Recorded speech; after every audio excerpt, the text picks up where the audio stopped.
Hey guys, well, all right then. Time to get back on this thing. Been doing a couple of little projects. I got about three projects going right now, four really, but we'll say three.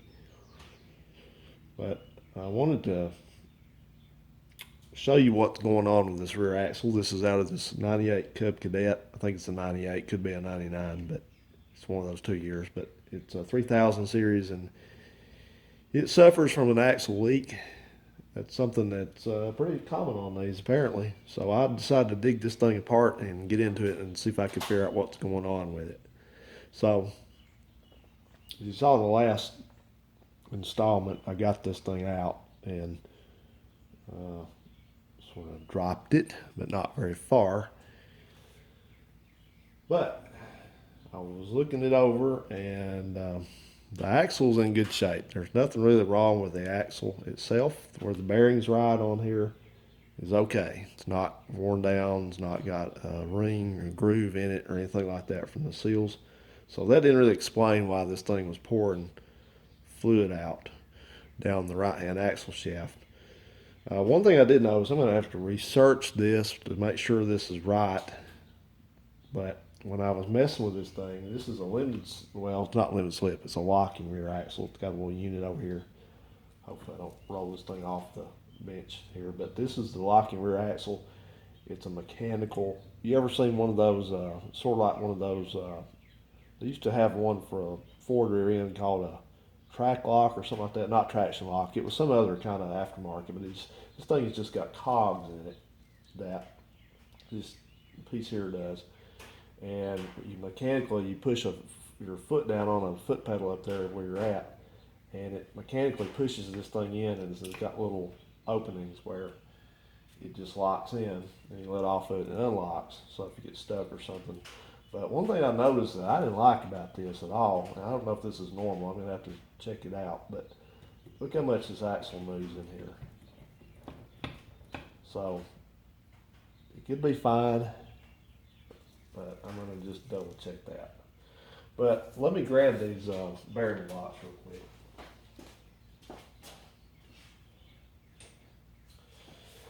Because it's pretty explanatory. It's easier to explain this when I have these in front of me here. And I'll try not to make this too boring, but I think I've solved the mystery of why these things leak. So, I hope. Okay, so you have four bearing blocks on one of these rear ends. Let me go down a little bit with this, shall I? All right. The four bearing blocks is what supports the axle shaft, each side of it. And you have the one on the outer end. Now, I've taken the seals out of these. You just have to bear with me. But the one that goes on the outer end of this thing is a roller bearing. There you can see rollers in it. And that gets packed in grease. And then it has on each outside of it here, then it's got a seal goes in here. It looks sort of like one of these. So it has a grease seal because it's got grease in it. That's what these run on. So it sits out here at the end like this. Two seals, one on the inside, one outside. And, it's got grease in it, grease seals to keep dirt out of it on this side and then to keep grease in also. So it's a dual purpose there. And then they have another one on the left side, exact same kind of bearing block there. And then on the inside, you have sort of a different arrangement. You have what's called a babbitt bearing, or maybe I guess you can maybe think of it as a sleeve bearing, but I think babbitt bearing is the more appropriate term for it. But it's just a solid bearing like you would find in a car engine, like where a camshaft or something rides, or maybe something of that nature. But this rides right on the axle like this. But this one has got only a spot for one seal here, and then it's got no spot here, but it has this out perimeter seal, I guess you call it. It goes in like this. So this thing slides down the axle, and it seals to the back plate. That axle design, that's a poor design with that back plate on it. Maybe that's the way they had to do it, but this thing, you remember, had water in it when I was taking it out, it kept dripping. It actually had water in here, I guess, where it had leaked, maybe when I was pressure washing it. And this was a little bit rusty on this one, but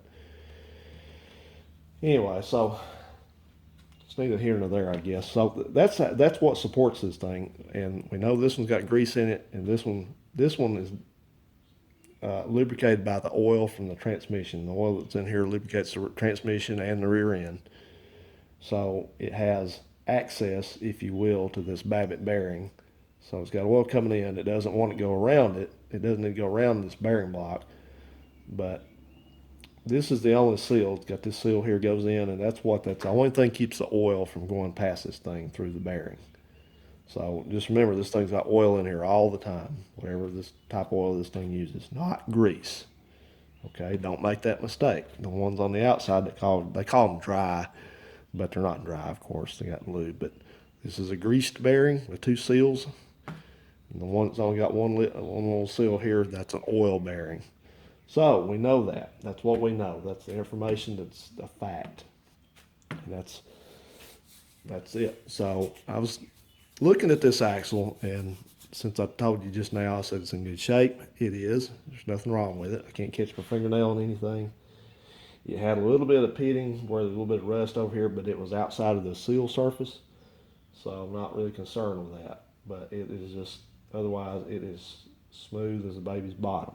There's no wear on it. No perceptible wear whatsoever. So I thought, well, it didn't eat the axle up. So that's good. But that doesn't explain why it's leaking oil all of a sudden, or why these things tend to leak oil. So I turned my attention to the seals on this thing. And what this is a 30 millimeter by 40 millimeter. No. 30 by 40 by 4 millimeter. The inside circumference, or ID, is 30 millimeters. The outside is 40 millimeters. And guess what? The width is 4 millimeters. So this tractor, even though it's built by MTD, I guess in this country somewhere, it has a lot of, I don't say foreign parts. It's not really the way, but it has a lot of metric parts on it here and there. So the engine's Japanese, which is a good thing. So anyway, that's that. So I was looking at these bearing blocks, and I told you there's just kind of laid this out so we have a visual on it. So this is what's here for each side of it. You have 1 seal in here, you have 2 here. So I was looking at these seals and looked at them. I looked at the back of it, and that's just a solid lip seal with no spring in it. And that's what was all the way across this thing, and that's what everyone I've seen pictures of is what they had in it. It's what the people replace them with. So let's look at that, and I thought, well, okay. I said, they're not hard, but, I didn't know much about seals. I'll confess that. I'm not a seal expert or a seal guru. But I looked at that, and I decided to research seals, different kinds of seals, because something in the back of my mind made me remember that every time I had seen something like an output shaft of a transmission or an input shaft or a crankshaft, any place had a seal on it like this, although much larger, it always had what's called a garter spring seal. So that was just one of those little facts that was sort of little pieces of trivia bouncing around in my mind back there with this thing. So I got looking into that, and here's what I discovered on this. These geniuses, evidently, this type of seal that doesn't have a spring in it is intended for grease. Like on the guy that when Tom Hanks did that interview about how he got the Forrest Gump voice, he talked to the little guy, and the guy said, "My dad makes grease." Well, that's what's supposed to be. That's the kind of seal that you use for grease. So that's perfectly fine for this outside bearing block because it's packed with grease. So 2 grease seals works great because grease and oil have different characteristics, obviously. Grease is very slow moving. It does not migrate readily, means it doesn't go out. But oil does. So I come over here and I looked at this other seal and had a revelation here. Okay, that's a grease seal. Why are they using it to hold oil in? All right, so that was a distinct revelation because so I did some more research on that, and sure enough, a few different seal manufacturers put out papers on how to choose seals. And they said, it's not the same seal. Seal for grease is not a seal for oil. You have oil seals, you have grease seals. So I think I'm on to what happened here.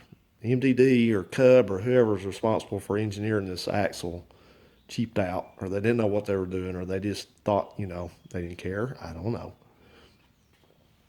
But I got to that, and so one thing I noticed, I have the seal in the house, and I can run back in there and get it real quick. I want to show you something else real quick. Be right back. Okay, I'm back. So I'd read something on one of those papers that made me take another look at these seals. So I pulled one out. I don't know if it came out of this axle or it was out of that spare bearing block over there.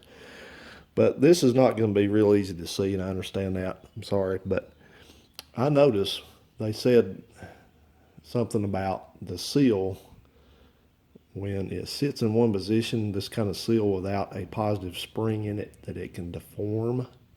It does not come back. And sure enough, if you look at that, as I'm turning that, look at that the seal right there. It's not even at all. Look at that spot right there. See how it reflects different? This thing is deformed. It sat in one position and it deformed this seal. Probably it was hot and it just took a set, as they say, and that's it. It wouldn't seal anymore. Now that might be okay for grease, but not for oil, because oil will go right past that. So all right then, I think I'm on to what happened here, that these things, the seals get old in them. They probably worked okay when they were new and not have a lot of hours on them. But after these things set, like this one probably sat for who knows how long, or sat up, then the seals gave up. They couldn't come back. They didn't limber up. Say whatever you want to say about seals, however you enjoy talking about seals and what seals do or don't do. You can say that here, that they just failed. So how do we fix this? Well, I'm going to tell you now.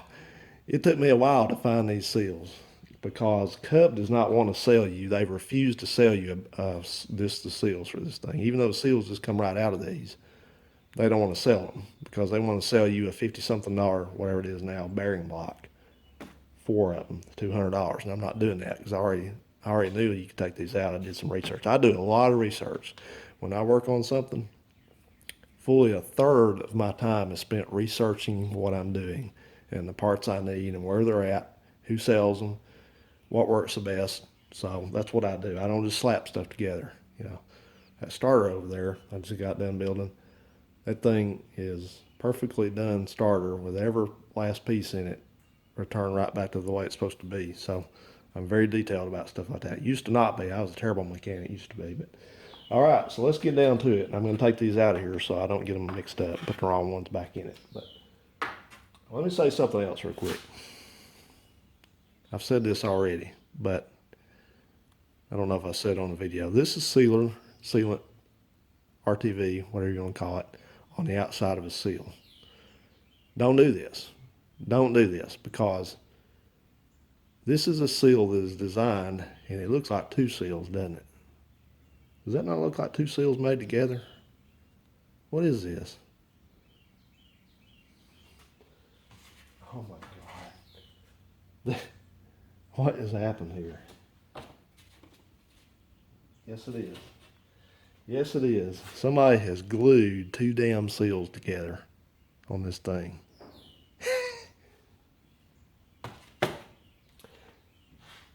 Don't do stuff like that, okay? Don't put sealer on a seal. You have to replace the seal. If it's leaking, you have to replace the seal. I don't know if there's instructions on the outside tube, the sealer, that says do not put on a seal, a rotational seal, but don't do that. Don't do that. Like I said before, don't ever do that. That does not work. That's beyond the pale. So anyway, here we go. So first thing I did is I located the replacement grease seals. So I got these, I think I got these from Granger, maybe. Where did I get these from? Nope. Anyway, they're readily available. They're not hard to find. So these are the replacement grease seals. They look just like what I took off of it. Just exactly same size and everything. They're identical. So that's good. So these are the ones I'm going to use for these bearing blocks on the outside ends. 1, 2, 3, 4. So that's got that covered. And they weren't that bad. They were only about, what, $3 or $4 a piece? Wasn't bad at all. All right, so here's the biggie that I had to dig deep to find. And I looked and I looked and I looked. And I finally found these from Motion Industries. And these things were only like $2.50 a piece. This is, these are a spring, garter spring, double lip oil seal. You'll notice in here it has 2 lips on it, which help retain the oil. And then it has this little garter spring in there, just like a front main seal, rear main seal, output shaft seal in the transmission, something like that. So these are the ones going to go on the inside bearing blocks. Okay, because that's meant for oil. So I don't know why MTD Cub Cadet didn't do this. These were not expensive, and they do exist. These are SKF seals. They're called CR seal, but they're SKF. And this is the part number. 547344, 30 by 40 by 4, HMS A7R. And also I neglected to mention the part number for the ones I just took out. These are, where's the part number on it? Yeah, oh, this one. These are the grease seals. Well, it didn't say anything. It just says the size on it. But here's the UPC. You can just pause that and look there. So this is TCM. You want me to mess this one up, huh? Dictomatic. So anyway, and these, like I said, came from Motion Industries. So there's the part number. You have to order them off the internet. It didn't take long to get here. But one thing I noticed happened to me was I ordered all that stuff on the same day. Usually order them parts on a Sunday, and ordered all this stuff. And the ones from I guess Granger or Fastenal, might have been Fastenal. I need to put that in. I'll put that in the description of where it actually came from for the 4. I'm sitting here about Friday or Saturday, and I'm thinking, the 4 grease seals have already got here, so where's the other ones at? I didn't hear anything, so I went back. I'm pretty bad about not checking emails. Sure enough, I went back through my emails, and they sent me an email from Motion Industries the day after I placed the order, wanting to know my complete mailing address, which I thought I'd already given them. So I submitted that, and right when I did, the order went through. So just keep that in mind. You need to, if you order these from Motion, you need to follow up and check your inbox and make sure you don't miss an email confirmation or something from them. So anyway, that's just the extent of it, guys.